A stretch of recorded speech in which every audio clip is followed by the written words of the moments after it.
अपने और दूसरे अधिकारियों पर लगे आरोपों के बारे में हिमाचल प्रदेश के चीफ सेक्रेटरी संजय गुप्ता का कहना है, यह मुद्दा सिर्फ सनसनी फैलाने के लिए उठाया गया है ताकि मुझे पर्सनल नुकसान हो। फिर भी जहां तक मैं देख सकता हूं, इसके पीछे से वही वकील है। यह जमीन साल 2025 में खरीदी गई थी और उस समय मैं चीफ सेक्रेटरी नहीं था। पिछले चीफ सेक्रेटरी ने इसकी इजाजत दी थी। फर्स्ट रिएक्शन ये है कि ये एक भ्रामक और किसी ने मैनिपुलेटिव और सेंसेशनलाइज करने के लिए ये इशू को रेज किया है ताकि मेरा पर्सनल नुकसान हो।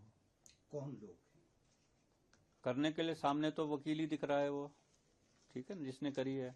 और वकील अगर इतना, जिसको यही नहीं पता कि 13(1)D prevention of corruption act delete हो चुका है स्टैट्यूट से, तो वो वकील की विश्वसनीयता पर आप समझ ही सकते हैं कि किस तरह का वकील है वो।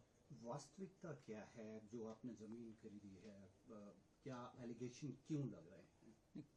क्यों तो मैं आपको बताऊंगा। चाहेंगे कि वास्तविक रूप में वास्तविक तो पहले ये बताता हूँ कि ये जमीन खरीदी गई है जुलाई 2025 में, और जब मैं चीफ सेक्रेटरी नहीं था। पिछले मुख्य सचिव ने इसकी परमिशन दी है मेरे को, उसके बाद ली गई है। परमिशन ली गई है, जो कि जब कंप्लेनेंट कहता है कि नहीं ली गई है, ठीक है, वो मैंने आपको भेज दी हैं कॉपियाँ उसकी, नंबर 1। नंबर 2, ये जो कहते हैं कि सस्ती ले ली गई है, तो जब मैंने ये डिसीजन, अगर कोई फाइल पे लिखा है तो वो लिखा है दिसंबर में, और जमीन खरीदी गई है जुलाई में पहले, तो इसका कोई लिंक नहीं हो सकता आपस में ना, आप समझो ना। जब तो मैं उस पोस्ट पे भी नहीं था, तो इसलिए वो तो लिंकेज कोई जो जोड़ने का प्रयास कर रहे हैं वो लिंक जोड़ता ही नहीं है, ठीक है।